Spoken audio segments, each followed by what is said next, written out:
ኢትዮጵያ በአርቲፊሻል ኢንተለጀንስ ኣብ ውሽጢ 5 ዓመታት ሕዚ ኣብ እትርከበሉ ብርኪ ምብጻሓ ዝነኣድ ኮይኑ እቲ ዘርፊ ብዙሓት ስራሕቲ ዘቃልልን ሰብኣዊ ተሳልጦታት ዝሕግዝን ብምዃኑ ብወገን መንግስቲ ዓለምና ዝበጽሐቶ ንኽበጽሕ ብዙሓት ስራሕቲ እናተወገንሉ ከም ዝኾነ ይፍለጥ። AI ኢትዮጵያ ኣብ ኣፍሪካ ብዝለዓለ ብርኪ ዝርከብ ትካል እንትኸውን ብዙሓት ተግባራት ውሽጢ ዓዲ እናሳለጠ ይርከብ። ኣብ ሃገርና ብዘርፊ ጥዕና ዘበኑ ብዝጠልቦ መልክዕ ብAI ዝተሓገዘ ስራሕ ንምስላጥ ብዙሓት ተግባራት እናተሳለጡ ከም ዝርከቡ ኣብ ሳይንስ ሙዚየም ተረኺብና ተዓዚብና ኢና። ስማርት ሊቪንግ ነው ጤና ላይ AI ምን ሰራ ሚለውን እናያለን እዚህ ጋር ኣብዚ ክንመጽእ ከለና ስማርት ሊቪንግ እዩ ብፍላይ ጥዕና AI እንታይ ሰረሐ ዝብል እንርአሉ እዩ።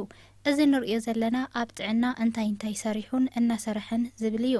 ንኣብነት AI ሕዚ ኣነ ንቐጻሊ ዓይነት ሕማም ክሕዘኒ ዝኽእል ምፍላጥ ዝከኣለሉ እዩ።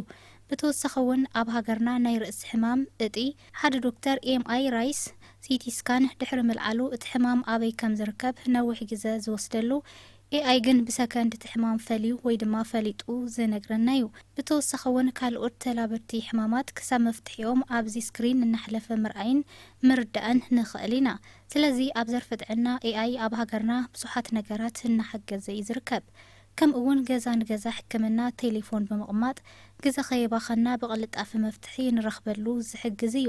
ባዕሊ ንባዕልና ምኽሪ እናረኸብና ዘለናሉ መንገዲ ቤት ለቤት ሕክምናዎች በስልካችን ራሳችን የራሳችንን ስልክ በመክፈት ብቻ ቶሎ ብሎ ሰው ሀስል እንዳያረግ ከአንድ ቦታ ወደ አንድ ቦታ ወደ ሕክምና ቦታ እየሄደ ሀስል እንዳያረግ ቤት ለቤት ያሉ በስልካችን ራሳችን በራሳችን ምናክምበት ምክር እያገኘን ምናገኝበት መንገድ አለ ማለት እያገኘን ራሳችንን ምናክምባቸው መንገዶች አሉ። ስለዚህ ይሄንን ጤና ላይ AI ምን እየሰራ እንደሆነ ነው የምናየው። ካብዚ ብተወሳኺ እውን ሃገርና ሓደ ማዕቀፍ ዝገብር ሳንድ ቦክስ ዝተባሃለ ሓሳቡ ከዓ ማፕ ዘይብሎም ከባቢታት ብምጥቕላል ዘሳልጥ ሲስተም ከም ዝኾነ ዑደት ኣብቲ ሙዚየም ክኢላ ገለጻ ዑደተኛ ቤተልሔም ሲሳይ ትገልጽ። እኛው ሳንድ ቦክስ ወይንም ሳንድ ቴብል ይባላል። እዚ ከዓ ሳንድ ቦክስ ወይ ከዓ ሳንድ ቴብል ይበሃል። ሓሳቡ ከዓ ኣብ ሃገርና ብዙሓት ቦታታት ማፕ ዘይብሎም ኣለው። እዚኦም ኩሎም ሓቂፉ ብምሓዝ ንኣብነት ኣነ ኣዲስ ኣበባ ኮይነ ንክፍለ ሃገራት ዘለው ነገራት ንኽርኢ ኣብ ክፍለ ሃገር ዘሎ ከዓ ኩሉ ኣዲስ ኣበባ ዘሎ ንኽርኢ ዝሕግዝ እዩ። ስለዚ ኣብ ኩሎም ከባቢታት ማፕ ንምስራሕ እዩ ሓሳቡ። ከምኡ እውን ንቐጻሊ ብስልክና መጺኡ ኩሉ ጠቕሊሉ ክንርኢ እዩ። ኣብዚ እንተርእየና ብዛዕባ ሆቴላት ሸራተን ኣዲስ ሆቴል ኣበይ ከም ዝርከብ ክንደይ ሰዓት ከም ዝኽፈት ክንደይ ሰዓት ከም ዝዕጾ ቴሌፎኖም ሓዊሱ ዝርዝር ሓበሬታ ንረኽበሉ እዩ።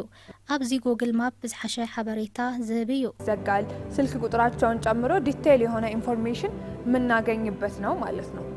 ይህ ከጎግል ማፕ በተሻለ ዲቴይል የሆነ ኢንፎርሜሽን ይሰጠናል። ስለዚህ ሳንድ ቦክስ ይባላል ማለት ነው። ካብ ወዲ ሰብ ብዝሐሸ ቅልጣፈ ቡና ከፍልሕ ዝኽእል AI ከም ዘሎን ንቐጻሊ ሃገርና ብኻልኦት ዘርፍታት በከምዚኦም ዘአመሰሉ ስራሕቲ ዕቤት ከም ተመዝግብ ገሊጻ። ይሄ ኮፊ ማሽን የተቆላ ቡና ብቻ እንሰጣለን ራሱ እንደፈለገ አርጎ ቡናውን ካፑን ከዚህ ጋር ይወስዳል። እዚ ከዓ ብAI ዝተሰርሐ ማሽን እዩ። እዚ ማሽን ዝተቆለወ ቡና ኢና ክነቦ ባዕሉ ከም ድሌቱ ገይሩ ቡናን መቕድሕን እናልዓለ ይወስድ። ቡናን ጸባን ዘመላልሰሉ ንሕና ዝደለናዮ ቅርጽን ዕምባል ልቢ ቅርጽን መጠንን ሰሪሑ የምጽልና እዩ።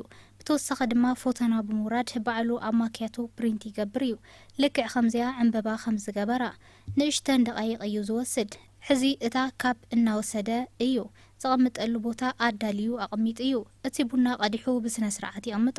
ልክዕ ከም ሰብ ዝሰርሖ ኩሉ ብተግባር ሰሪሑ ይቐድሕ እዩ። ከም እንሪኦ ኣብ መወዳእታ ዝተሰርሐሎም ኣቑሑት ሓፂቡ የቐምጦም እዩ። ከምኡ እውን ደሓንኩኑ ኢሉ ቻው ኢሉ ሰላም እቲ መስተ ብጽሑ ይብል። ንሕና እውን ዝተሰርሐልና ማክያቶ ንቕበሎ ማለት እዩ።